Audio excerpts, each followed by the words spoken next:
Buenas tardes. Howdy, ma'am. Hey, Sheriff, Undersheriff. What's going on, sir? Hey, yesterday I submitted a police report for 26-121 police report, and the gentleman that took the report and gave me the case number asked for the proof. So this is the USB drive of all the proof and the time transcripts and all that. I put in a little envelope, Undersheriff. Include it with your police report, the 26-121 that I gave to the officer yesterday evening. He said specifically he needs the USB audio to prove the transcript of the police report. This is exactly, you could hear it very well. Plus, it's a court transcriber, so it'll create a transcript if you wanted to. So what are you? Okay, I'm confused here. So check this out, Undersheriff. Yeah. This is what happened. Okay, as you know, I was brought into your jail January 19, 2023 for an obstruction charge. Mm-hmm. Okay, respectively. Yeah. What happened at this hearing was even worse than what they accused me of doing, Undersheriff. If I could just have a minute of your time. Yeah. What happened here was even worse because when I lifted up the motion and I said, Judge, I'm giving you a notice, I'm going to go file this right now, the DA got in between me and the clerk, and then I said, well, I'm going to go file it out the door, and I was walking out the door, and he starts yelling at me, screaming. I mean, you could hear it. I mean, I'm not even going to... Who was yelling? The Ricky McPherson, the district attorney. Okay, and he started yelling, and as I was trying to open the door, he's like, no, do not exit this courtroom, which is very evidently, you could hear his screaming. It's very well documented. You could hear what the judge said, which is almost to the level of criminal perjury. The issue, Undersheriff, is if I would have filed it in that moment and brought it into the court, it would have stopped the proceedings. The problem is them not letting me get to the clerk allowed the judge to sign off on a sanction order for $5,100. Now that is it brings it to a whole nother level of financial gain issue. The problem. Did this happen in the courtroom? Or? Right in the courtroom, Undersheriff. They would not let me leave, and they blocked me from getting to the clerk. Okay. So Mr. McPherson walked in front of me between me and the clerk to obstruct me from filing a document, which is it's the clerk's job to file the document. Okay, so he stopped the clerk from doing a public duty. Okay.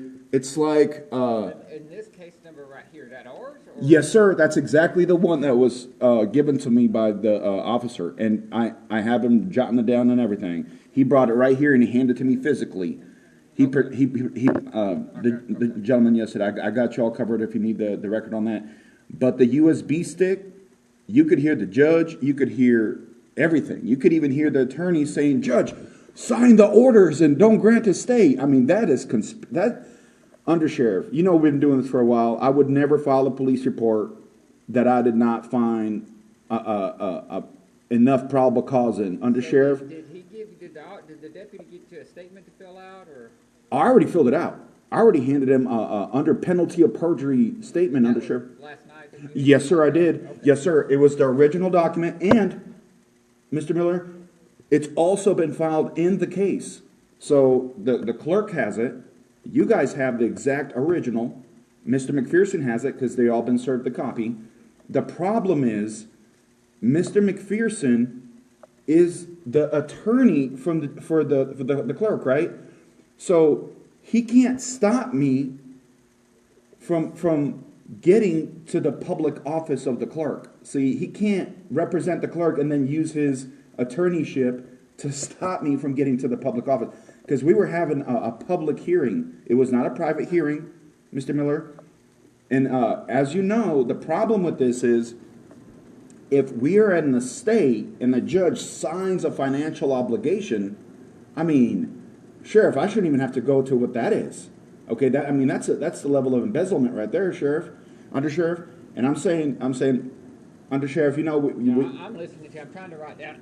Well, we've been had a history, and Mr. Miller, I don't want you to think this is some sort of joke. I mean, you know, you were there, where you heard the sentencing to 1 year in jail for something even lesser for me. So, as you know, we're all under equal protection of the law.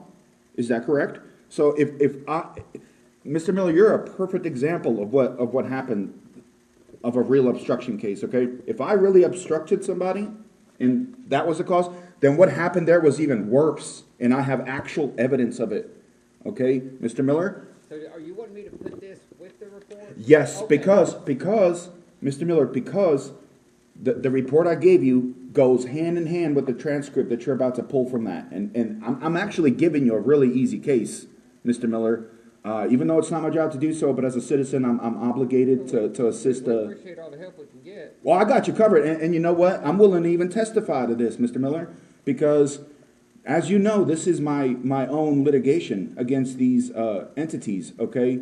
And the problem here is we got your attorney, Mr. Artis, hired the DA to represent his client, which Artis was in the courtroom as well, which is your attorney. He was in the courtroom as well and allowed